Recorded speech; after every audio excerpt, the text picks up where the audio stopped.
আসসালামু আলাইকুম। আজকের ভিডিওটি একটি গুরুত্বপূর্ণ ভিডিও। এখন রাত প্রায় 7টা বাজতেছে।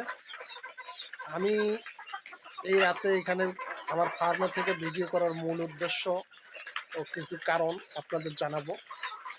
আমার আজকে ভিডিও করার কোনো ইচ্ছা ছিল না, কিন্তু শুধু যারা নতুন খামারি ভাই তাদের জন্য এবং যারা এমনিতেই খামার পরিচালনা করতেছেন দীর্ঘদিন ধরে তাদের জন্য আজকের এই ভিডিওটি আমার জন্য গুরুত্বপূর্ণ একটি ভিডিও।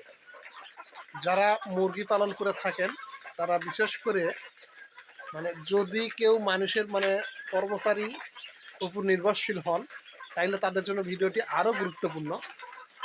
আমি আজকে সারাদিন বাড়িতে ছিলাম না, আমার ব্যক্তিগত কাজে বাইরে ছিলাম। আমার দায়িত্ব দেওয়া হয়েছিল আমার মুরগিকে খাবার দেওয়ার জন্য আমার ছোটো ভাইকে।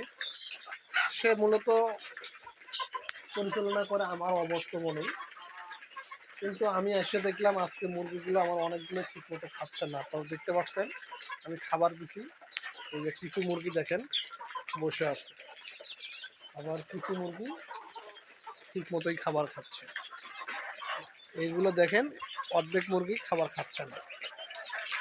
আসলে এগুলো কি কারণে খাচ্ছে না সেই বিষয়টা আপনাদের আমি ফলো করব। আর আপনার মুরগির সমস্যা কিন্তু একমাত্র আমি আজ যে ব্যক্তিটি প্রতিনিয়ত খাবার পরিচর্যা করতেছে একমাত্র সেই ব্যক্তিটি ছাড়া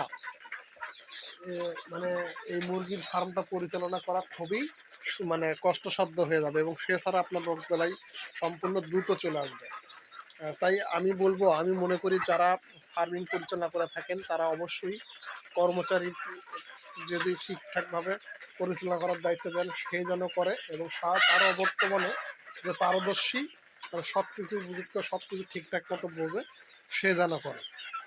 এখানে যে সমস্যাটা হয়েছে সেটা বলতেছি যে আমি যেভাবে খাবার দেওয়ার পরে পানি দিই সেভাবে পানির পাত্রগুলো প্রত্যেকটা জায়গায় আমি আপনাদের সরাসরি দেখাচ্ছি। ওই যে 4টা সাইডে পানির ব্যবস্থা করি, কিন্তু পানি আমি যেভাবে দিচ্ছি সেভাবে তার চেয়ে অতিরিক্ত পানি দিচ্ছে, এবং পানি দেওয়ার ফলে পানিগুলো ফলাইছে, লিটার ভিজে গেছে, এবং লিটার ভিজে যাওয়ার কারণে ওই ভেজা লিটারের মুরগির পায়খানা সহ মুরগি আবার ওগুলো খাইছে। খাওয়ার পরে অনেকে বুঝবেনই তো সমস্যা হয়েছে। এই সমস্যাটা সবচেয়ে বেশি ক্ষতি করে মুরগির এবং অসুস্থও করে। সেই সঙ্গে মুরগির মনে করেন যে খাবারের পরিমাণটাও ঠিক মতো হয়নি, পানিটাও পরিবার কারণে তো আবার পানি খাওয়াটাও ঠিক মতো হয়নি। এই যে দেখেন একটা মুরগি আমি দেখাচ্ছি, এই সাইডে ও পায়খানা নিজের পায়খানা নিজে খাচ্ছে। আসলে নিজের পায়খানা নিজে খাইলে তো অবশ্যই সমস্যা হবে। এই পরিচর্যা একটা সমস্যার কারণে আপনার মুরগির বিভিন্ন রোগ হয়ে যেতে পারে। তাই সামান্য কিছু ভুলের কারণে আপনার মুরগির যাতে রোগ বেলায় না হয় এই জন্যই আমি মূলত আপনাদের এই ভিডিওটা দেখালাম। তাই নিজের পরিচর্যা নিজে করবেন, নিজের অবর্তমানে যে সব কিছু জানে বুঝে তার দ্বারা পরিচর্যা করাবেন। এটাই আপনাদের আমি একটা ভুল থেকে শিক্ষা নেওয়ার জন্য জানিয়ে দিলাম। ইনশাআল্লাহ আপনারা সেই অনুযায়ী কাজ করবেন যাতে আপনাদের কোনো সমস্যা না হয়।